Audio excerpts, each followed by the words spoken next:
Okay. Hi viewers, అందరికీ happy pongal and Andhra వాళ్ళకి happy Sankranti.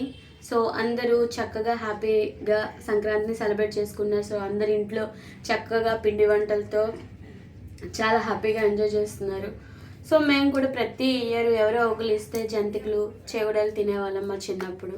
So మా మమ్మీకి అడిగితే మా మమ్మీ కూడా చక్కగా మాకు అరిసెలు జంతికలు సంక్రాంతి వస్తే చేసి ఇచ్చేవారు. సో పెళ్ళి ఇన్ని ఇయర్స్ అయినా మా మమ్మీ ఎవ్రీ ఇయర్ అనమాట మేము వస్తున్నామని మాకు ఇష్టమైన అరిసెలు జంతికలు గులాబ్ పువ్వులు అండ్ కజ్జికాయలు అని చేసి పెడతారనమాట. సో ఈ ఇయర్ కూడా మా కోసం అనేది స్పెషల్గా చేశారు. సో రండి ఒకసారి లుక్ వేద్దాం. చూడండి, అరిసెలు చూసారా ఎంత బాగున్నాయో, అరిసెలు చక్కగా. అలానే జంతికలు, సో ఎమ్మీగా జంతికలు చాలా క్రిస్పీగా ఉన్నాయి చూసారా జంతికలు. అలానే చూడండి డబ్బా నింపుగా గులాబ్ పువ్వులు అనమాట.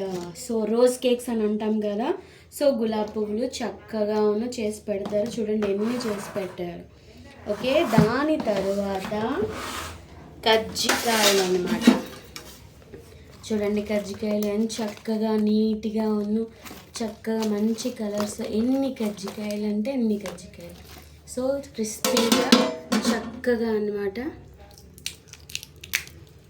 చూడండి ఎంత బాగుందో, చక్కగా చేస్తారు, సూపర్గా ఎమ్మీగా ఉంటాయి.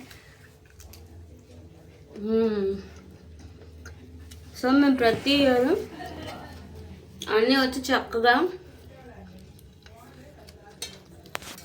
తిని ఎంజాయ్ చేస్తూ ఉంటాం అనమాట. సో మీరు కూడా మీ సంక్రాంతిని మీరు ఎలా సెలబ్రేట్ చేసుకున్నారో చెప్పండి. సబ్స్క్రైబ్ చేసుకోవడం మర్చిపోకండి. Thank you for watching. Once again happy Pongal. Bye.